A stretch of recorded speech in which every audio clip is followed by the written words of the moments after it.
역시 우리 용도 지역하면요, 그 행위 제한이 중심인데, 그 행위 제한에 어떤 내용이 있는지 같이 한번 확인해 보시겠습니다. 먼저 우리 용도 지역의 지정 효과라고 나오죠. 용도 지역의 지정 효과, 바로 이게 행위 제한입니다. 그래서 용도 지역이 지정이 되면 그 용도 지역에 따른 행위를 제한하게 되겠죠. 이게 바로 행위 제한인데, 용도 지역을 지정하는 이유는요, 무엇을 주기 위해서 지정하는 게 아니라 하지 말라, 일반 국민들한테 하지 말라는 행위를 제한하기 위해서 용도 지역을 지정하는 겁니다. 용도 지역이 지정되는 행위 제한이 있는데, 이 행위 제한 종류가 세 가지입니다. 먼저 건축 제한이라는 게 있고요. 그 다음에 건폐율이라는 게 있죠. 그리고 용적률이 이렇게 있습니다. 그래서 이 세 가지가 바로 행위 제한인데, 자, 건축 제한 어떤 걸까요?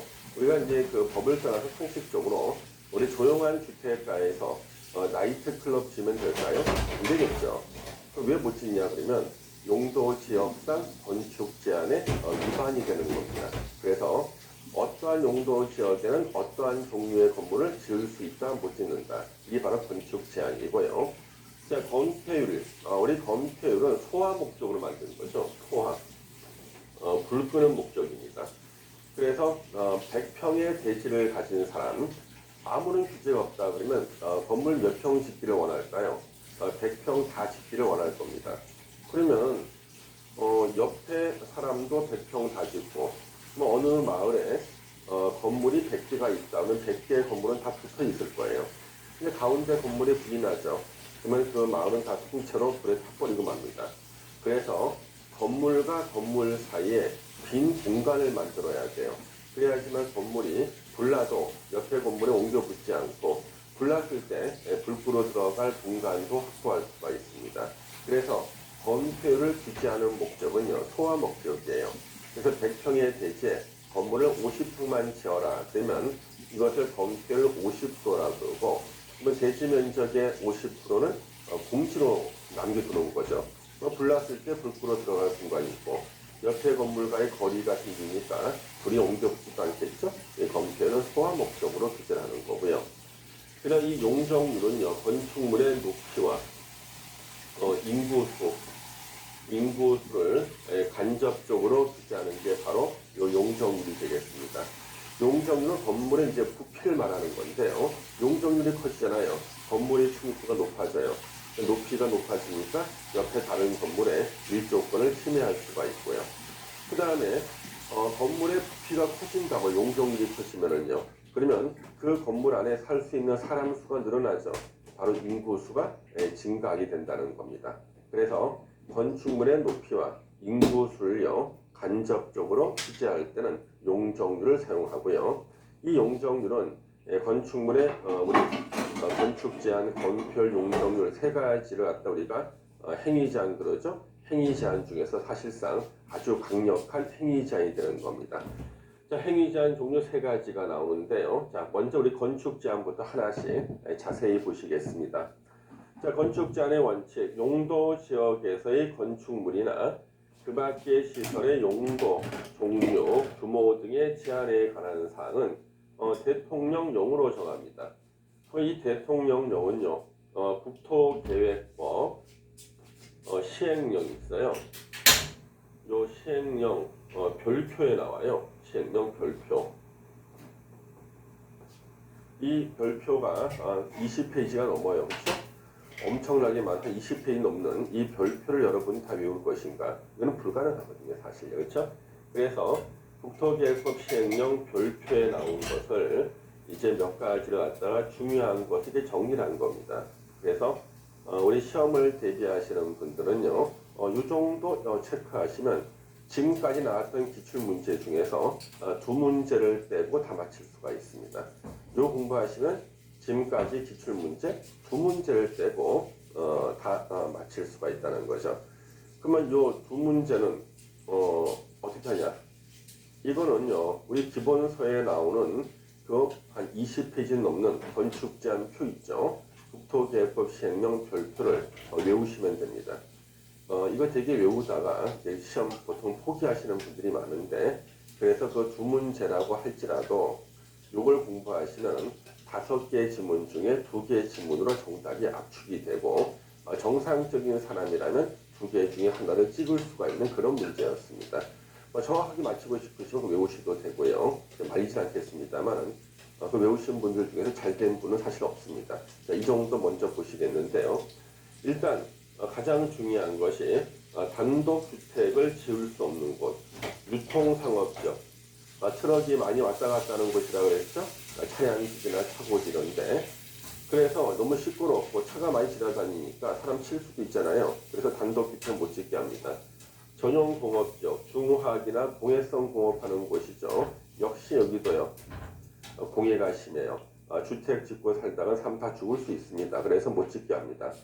요 두 군데가 단독주택을 못 짓는 곳이고 요 두 군데는 또 공동주택도 못 지어요. 왜요? 단독주택 못 지으면 단독보다 큰 공동주택도 물론 못 짓습니다. 그래서 하여튼 요 두 군데는 단독주택뿐만 아니라 공동주택, 즉 모든 주택을 지을 수 없는 곳이라는 거 알아두셔야겠죠. 그 다음에 최다 출제가 요 아파트입니다. 그래서 아파트를 지을 수 없는 곳을 외우셔야 돼요. 아파트를 못 짓는 곳. 그래서 제가 이걸 암기시키고 매년 제 수험생들을 시험장에 보내는데요. 저한테 교수님께서 강의한 대로 시험 안 나왔다는 거예요. 그럴 리가 없는데 문제를 봤더니 아파트를 건축할 수 있는 곳을 골라라는 문제가 나왔어요. 그러면 아파트를 건축하지 못하는 곳을 이렇게 지우면은 남는 게 건축할 수 있는 곳이잖아요. 그럼 적중한 거지, 그렇죠? 그런데 왜 제가 아파트를 지을 수 있는 곳을 암기시키는 게 아니라 아파트를 못 짓는 곳, 아파트 건축이 금지가 되는 곳을 암기시키냐 그러면요. 아파트를 건축할 수 있는 곳은 외우기가 힘이 들어요. 근데 아파트 건축이 금지가 되는 곳은요. 외우기가 쉬워요. 그래서 금지가 되는 곳을 암기하셔야 됩니다. 먼저 일반 공업지역 나오죠. 일반 공업지역은요. 단독주택 건축은 요것은 가능해요. 그런데 공동주택 건축이 금지가 되는 것입니다. 그래서 일반 공업지역은 공동주택 건축이 금지다. 아파트는 공동주택이 있죠? 일단 금지가 되고, 자, 녹지지역, 관리지역, 농림지역, 자연환경 보전지역, 여기는 개발 안 된 사촌들이죠. 바로 뭐예요? 녹관농자. 개발 안 된 사촌들. 자, 이 녹관농자의 특징은 뭔가요? 건물을 4층 이하로 지어야 돼요. 아파트는 5층부터가 아파트거든요. 그러니까 5층부터 아파트인데 녹관농자는 건물을 4층 이하로 지어야 되기 때문에 아파트를 지을 수가 없겠죠. 그렇죠? 아파트는 또 개발의 상징인데 개발 안 된 곳에서는 지을 수가 없죠. 그 다음에 단독주택을 못 짓는 곳은 역시 아파트도 못 지어요. 유통상업지역, 전용공업지역 역시 아파트 못 짓고 용도지역 그 자체가 아파트를 못 짓게 하는 곳이 있어요. 자, 일종 전용 주거지의 뜻이 뭐죠? 단독주택 중심의 양호한 주거환경. 아파트는 공동주택이죠, 못 지어요. 일종 일반 주거지역. 자, 일종 일반 주거지의 뜻. 저층주택 중심의 편리한 주거환경. 저층은요, 4층 이하를 말하죠. 그래서 4층 이하이기 때문에 5층짜리 아파트는 못 짓는 거예요. 그래서 이걸 외우시면은 이 아파트와 관련된 문제 다 맞힐 수가 있고요. 정 못 외우시면요, 그 앞에 자라 따서 외우셔야 돼요. 일반적으로 이게 사촌지간에 유전되는 것이 한 가지 종류가 있다. 한 가지 종류 뭐가 있을까요? 공부 못하는 거 유전됩니다.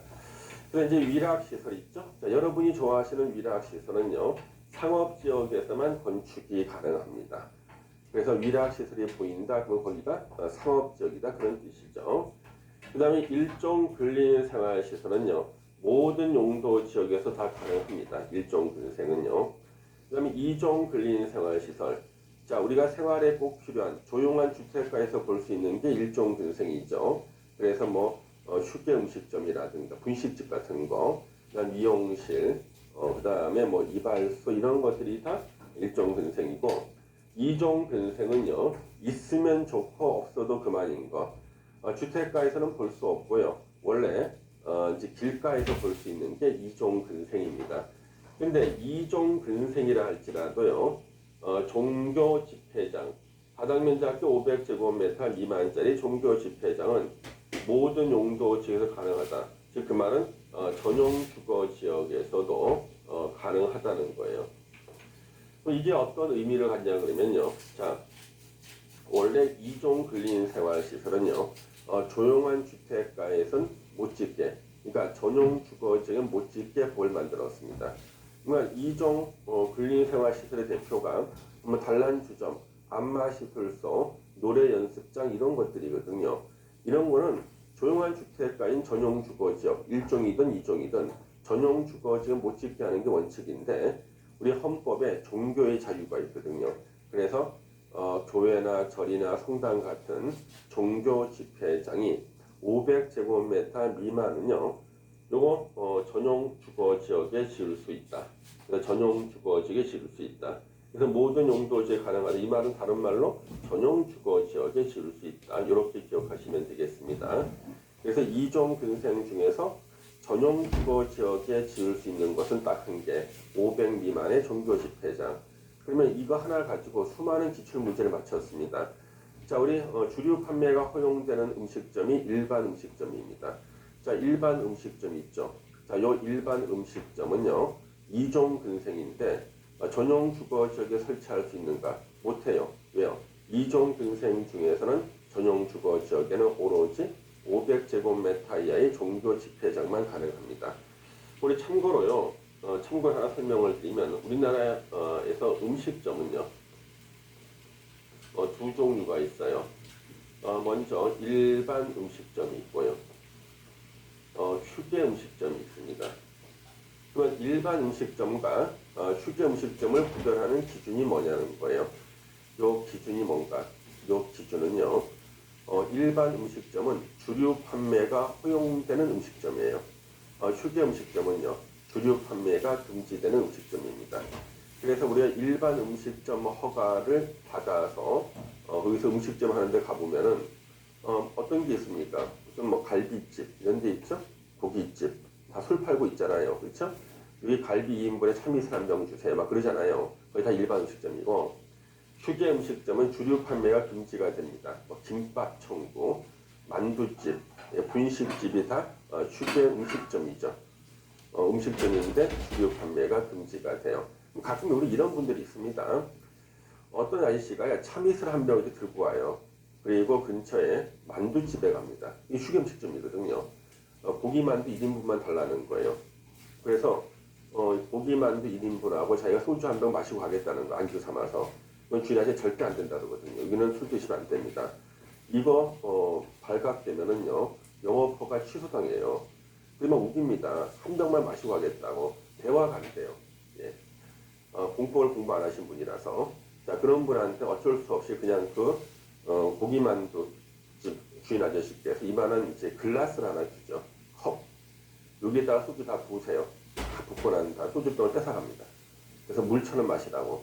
다른 사람이 지나가다 봐가지고 소주병이 여기 테이블 위에 있으면 안 되거든요. 꼭 그런 분들이 있어요. 휴게음식점 가서 소주 마시겠다는 분들. 큰일 납니다. 자, 그래서 이게 음식점. 우리 음식점은, 예. 자, 우리가 여기 음식점이죠. 그렇죠? 음식점. 자, 요 음식점은요, 음식물을 조리해서 판매하는 것을 영업을 하는 게 음식점입니다. 그럼 여러분, 우리 다방 있죠, 다방. 다방은 휴게 음식점 들어가요. 왜요? 음식물을 조리해서 판매하는 것을 업으로 하는 것이다.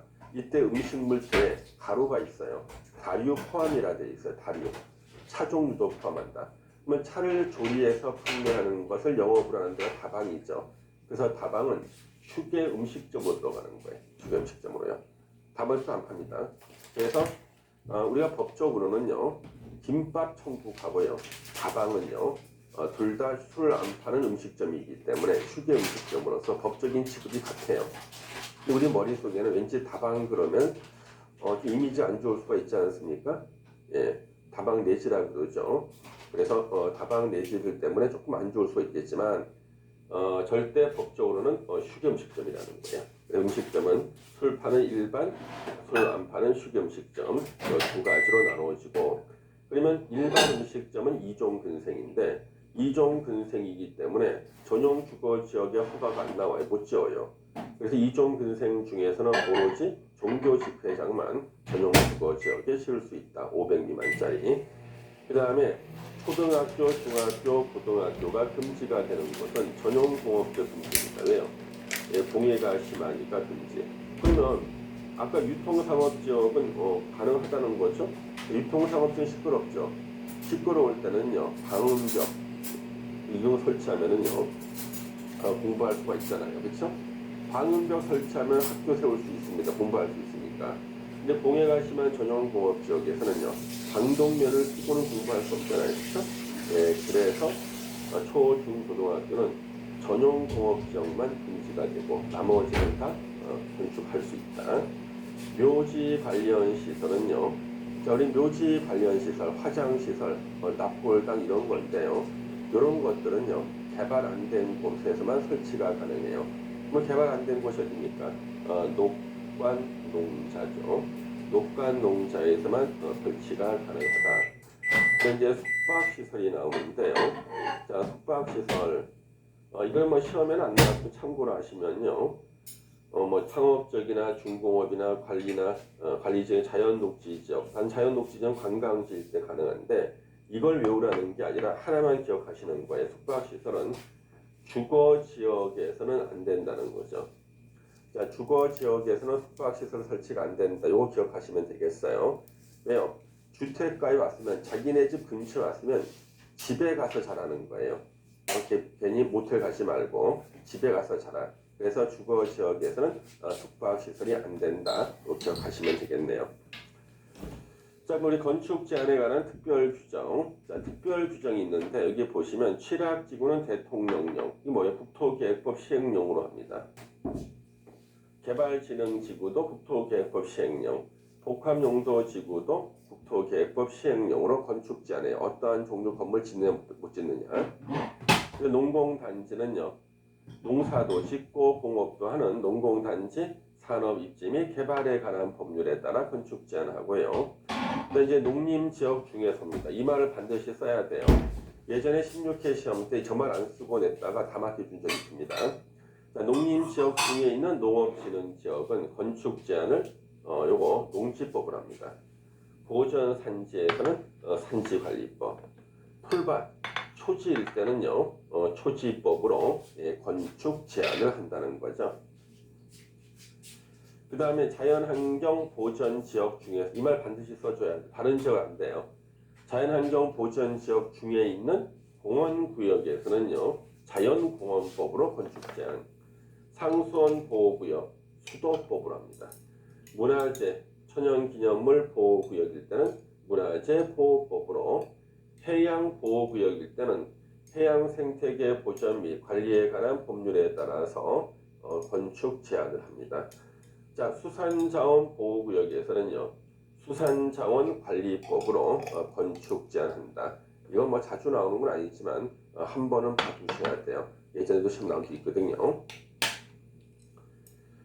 자, 그 다음에 이제 보전관리지역 있죠. 관리지역 중에서 개발 안 된 보전관리지역과 생산관리지역에서는 특례가 있는데요.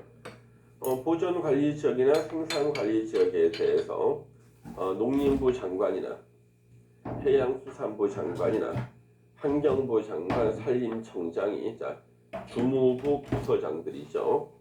농지보전, 자연환경보전, 해양환경보전 또는 산림보전에 필요하다고 인정할 때, 지네들이 필요하다고 인정할 때는요 농지법, 자 농림부 장관이 주어 농지법, 그 다음에 해양수산부 장관은 뭐나 환경부 장관은 자연환경보전법, 그렇죠?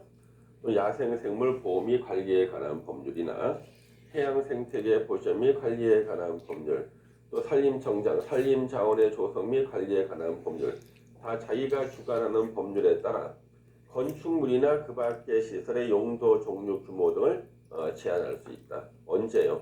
지네들이 필요하다고 인정하는 경우에는 지네들이 주관하는 법률로 제한할 수가 있습니다. 그렇죠? 건축 제한할 수 있다는 뜻입니다. 이 경우 이 법에 따른 제한의 취지와 형평을 이루도록 해야 되고요. 뭐 시험에 나온 적 없습니다. 아직은 한 번에 읽어줄 필요가 있죠. 지문에 나올 수가 있기 때문에 그렇습니다. 자, 이제 우리 건폐율을 보겠습니다. 이제 건폐율. 우리 건폐율의 계산식이 나오죠. 대지 면적분의 건축 면적. 만약에 대지 면적이 100평인데 50평을 지었다. 그럼 곱하기 100 여기 지워집니다. 예전에 보니까 어떤 분은 이게 왜 지워지냐 물어보시는데 이거 원래 지워지는 겁니다. 이렇게. 그리고 50 해서 건폐율은